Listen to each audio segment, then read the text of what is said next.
Hi guys, and welcome back to Hilltop Farm. Today I'm going to be cooking a Caprese pasta. Now, this is in response to a challenge that Richard and Paul from the Richard and Paul channel in the UK, they've set out this challenge, and those of you that have followed my channel and followed any of my cooking before will tell you I'm not a fan of vegetarian, and vegan I won't even discuss it.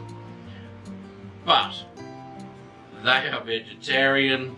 They have a Facebook page that's called Planet Vegetarian.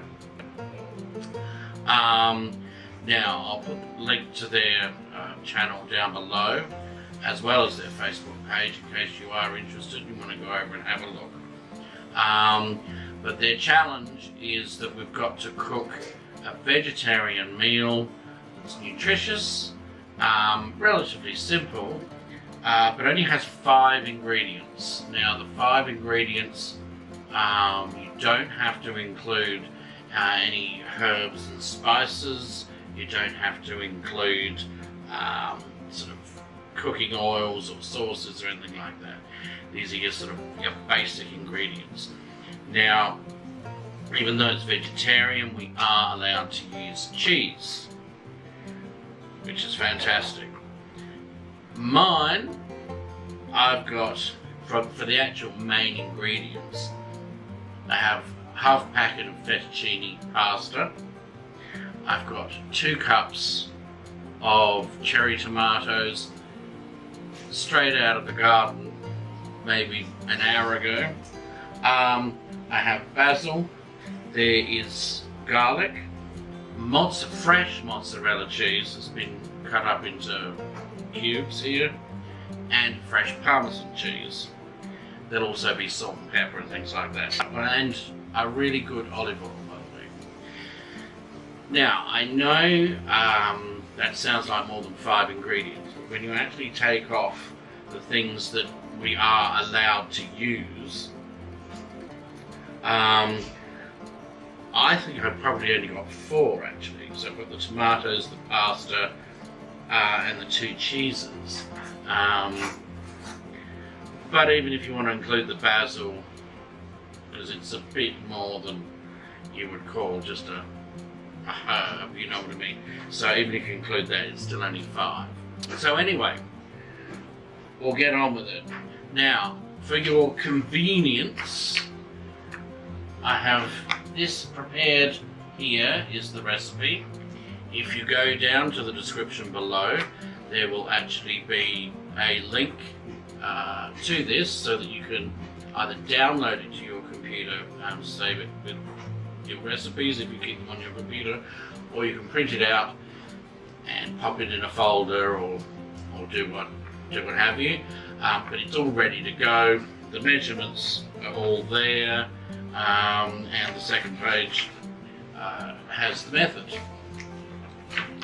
So that's ready for your convenience. First thing we have to do, oh, and I must explain, I'm not actually in the kitchen today. Here in South Australia we are experiencing an incredible heat wave. Temperatures are well over the 100 F. We've actually, today I think is 40, I think today is, which I say is over the 400, over the 100 F.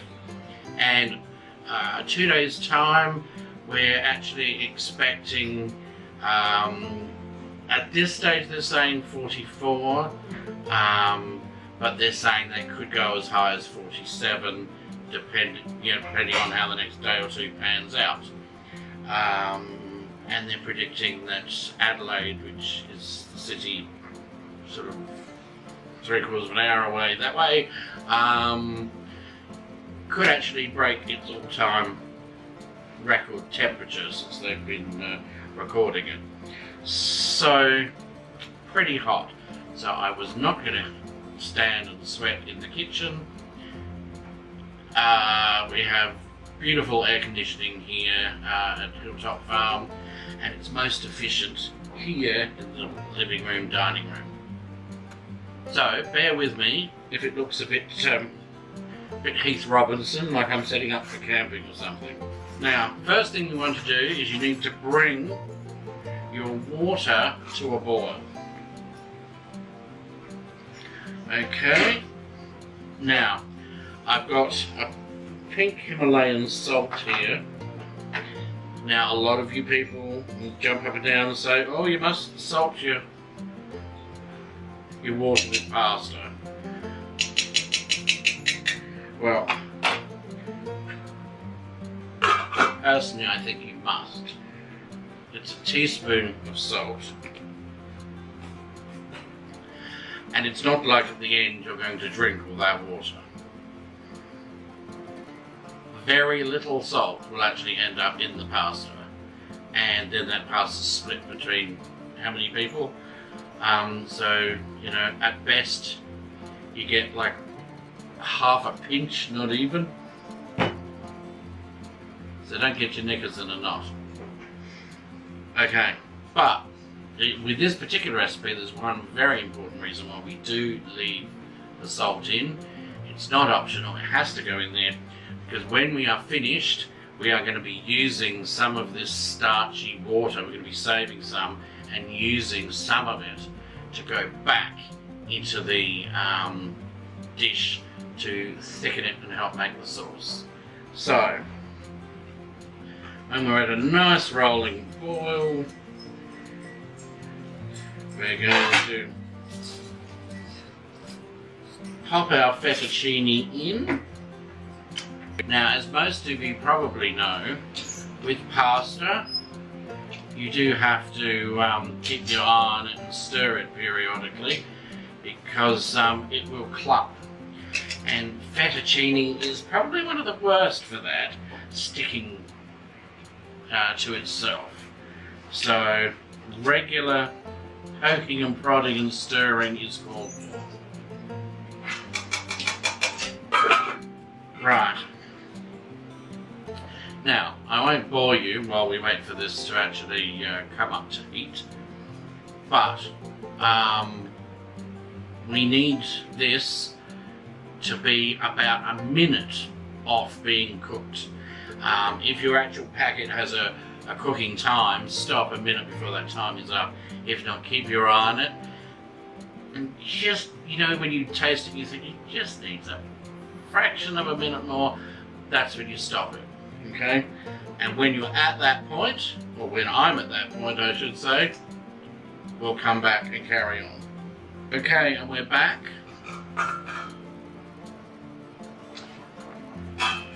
And our pasta is just about there. Just needs a bee's whisker to go. Now, without burning yourself, it seems quite odd doing this in your sitting room, but anyway.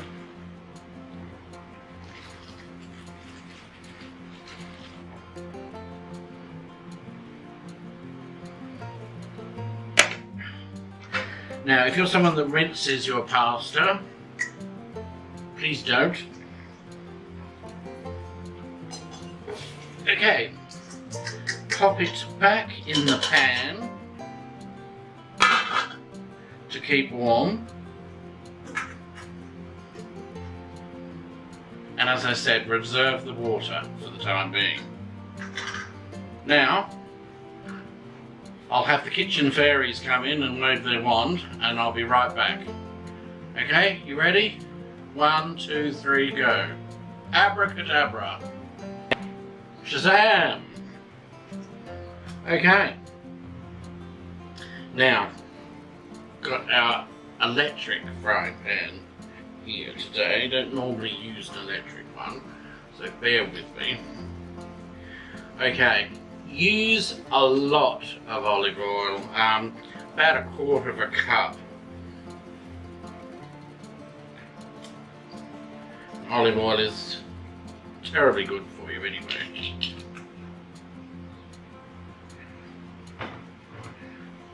that's my story and I'm sticking to it. Okay, a couple of cloves of garlic. You can put more. A lot of people like a lot of garlic. I like a lot of garlic in things, but this particular dish is supposed to be light. So now what you want to do with this is we're not browning it. Okay, we're just warming it through, making it translucent. Okay, and then we add our tomatoes. I'm juggling here because it's on the wrong side. If you're lucky enough to have picked them fresh out of the garden.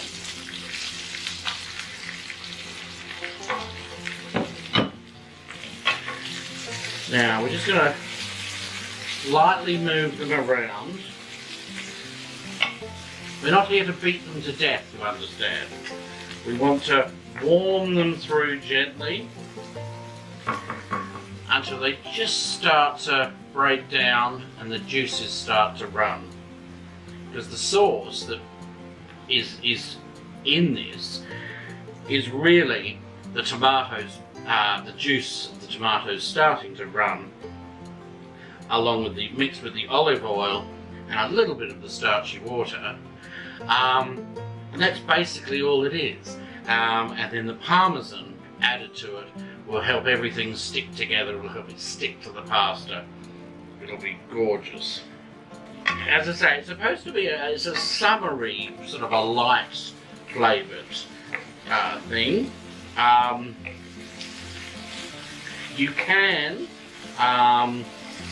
if you want to, instead of the starchy liquid, you can add a sort of a half a cup of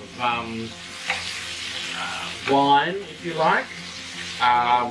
If you're using beautiful fresh tomatoes, I wouldn't use a sweet wine. I'd use something like a Chardonnay, perhaps.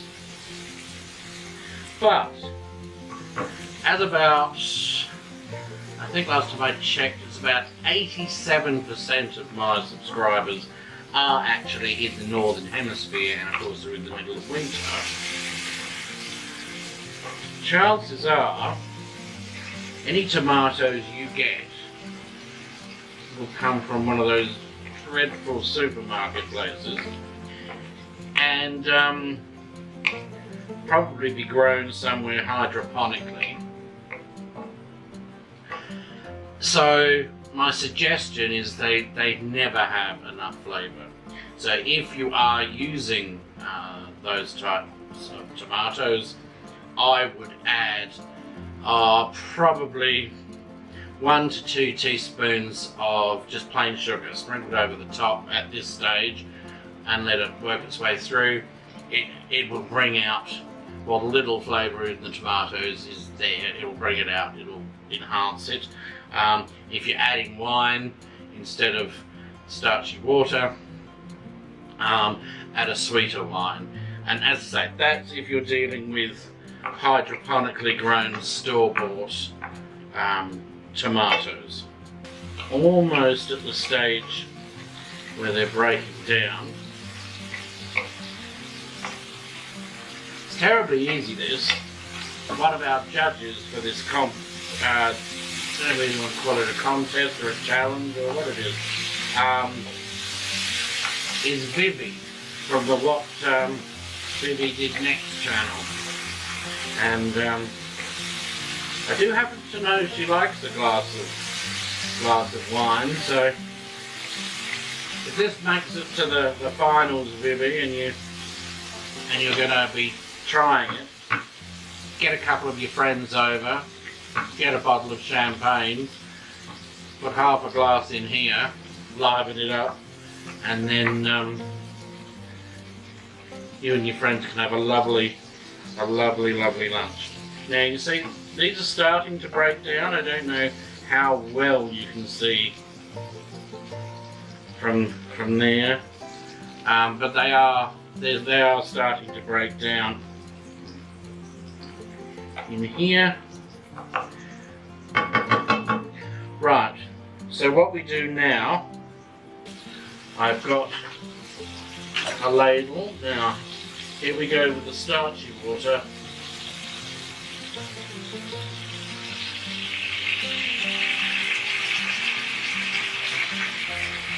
Okay, I've added that.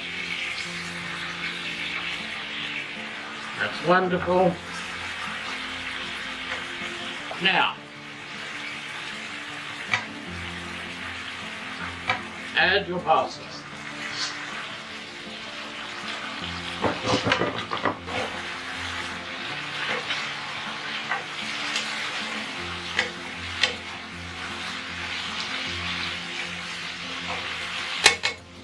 Now at this stage, sprinkle your grated fresh Parmesan cheese. Oh, and I hope you didn't think I meant that powdered stuff that smells like old running shoes. No, not that. Proper Parmesan.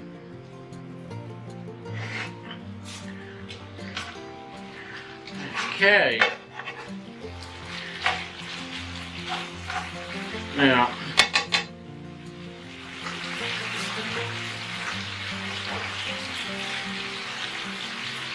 you're starting to bind things together now.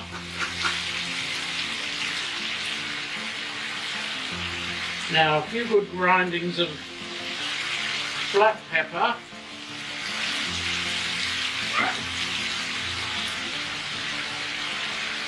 Same as salt. And now, lovely, lovely sweet basil leaves. Tear that in.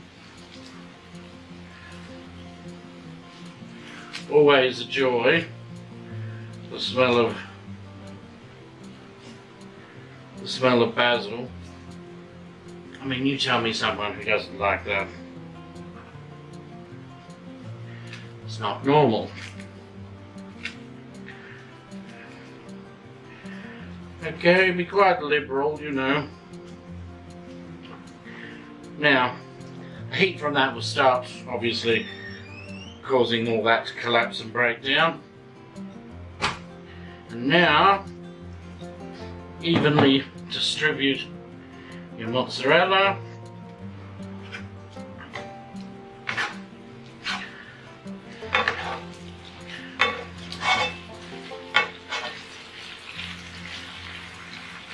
Okay. Now just let this warm through for a couple of minutes.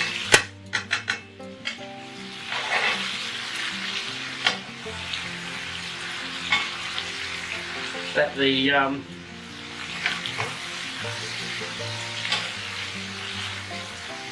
the basil leaves wilt a little. And as you can see, there's very little ingredients. There's enough to feed a regiment here.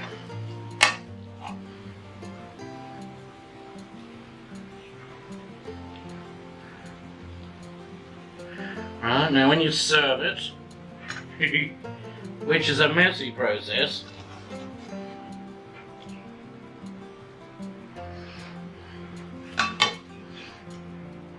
okay, it's quite a pretty end result.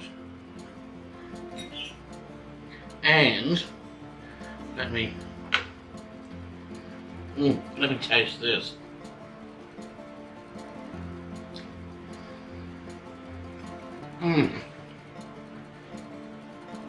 Delicious, delicious, delicious. All the flavors of beloved Italy. It's absolutely glorious. I suggest you try making this. And Richard and Paul, I do believe I'm in with a chance. This is magnificent, absolutely magnificent. And just adding on the end, you can add chicken pieces at the beginning if you want to, you know, have a bit of chicken breast and cut that up and add that. You see, can you see her here? This here is Pepper. We breed papillons for those that you that didn't know. This one, she is the dominant bitch in the kennel, and she's the equivalent to about 6 weeks pregnant in human terms, so very early stages with her 4th litter, I think. So she's feeling a bit silky, and she thinks she deserves a little bit of mozzarella, don't you, dear? Yes. Okay, well, it's been wonderful that you've joined us today. If you're not subscribed to my channel, hit the subscribe button so you don't miss out on any other recipes or anything else we do here at Hilltop Farm. Give us a thumbs up if you enjoyed this video, and until next time, it's goodbye from Hilltop Farm. See ya!